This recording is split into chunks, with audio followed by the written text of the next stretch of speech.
if there's anything that Bitcoin's all about. It's like, how much money is sloshing around in the system? I don't know. The Bank of England doesn't even report the amount of British pounds they print. It's hidden. I tried to find it one time. It's like, no, we stopped creating that report over a decade ago. What a surprise. Anyway, in a recent letter of his, he predicts a gold price of $10,000 per ounce. Why? Fiscal dominance, he describes it as. Governments drowning in debt, they're forcing inflation. So why would you be lowering the interest rates when inflation is still pretty hot?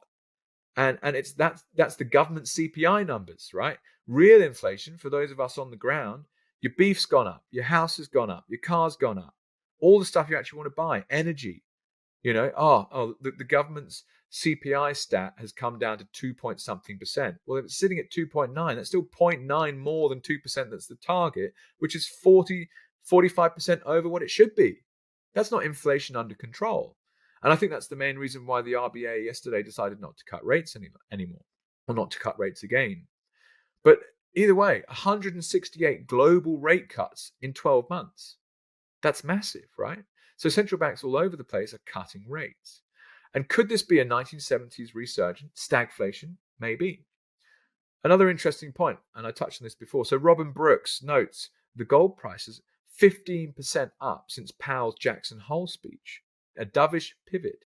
I'll read this. So the Fed's latest dovish pivot, telegraphed on August the 22nd by Chair Powell at Jackson Hole, unleashed something, and I don't think anyone can really understand what that is.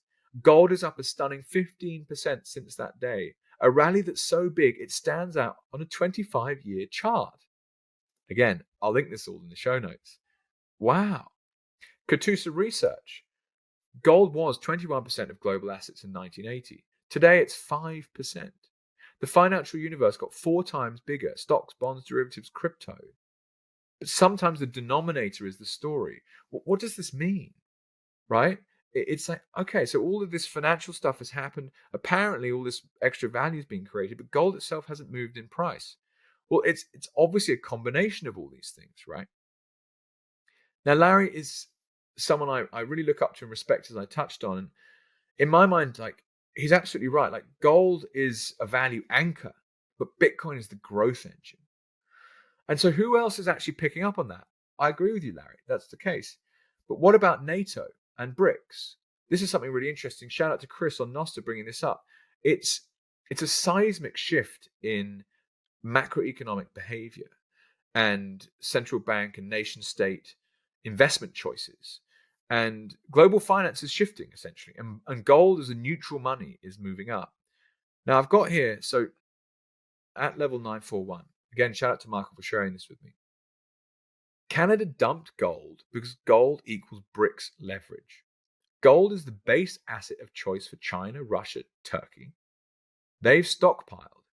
If America pivots back to gold to shore up the dollar, it enriches BRICS directly, handing power to adversaries, a national security risk. Canada is essentially a US satellite economy and knows that. So dumping gold is a signal of alignment with the USA. Instead of holding bullion, Canada leans on USD reserves and Treasury securities. And now implicitly, it positions for a US reserve re-anchoring into Bitcoin and stablecoins. Canada preparing for the digital gold base layer Washington is engineering. Now, could this be true? Could this be the case that, like, actually there's going to be a division of choice of money by central banks between Bitcoin and gold? Could it be the case that Canada is actually that sophisticated to be deciding to do that? I'm not convinced on that right now. And it's likely some kind of very short-term thinking on behalf of the government there to finance something that they've overpromised to their population. But either way, like, this is a great concept. Like, could this be true? Would that also imply the same thing for the US, Australia, Canada, the UK? Maybe, right? Maybe.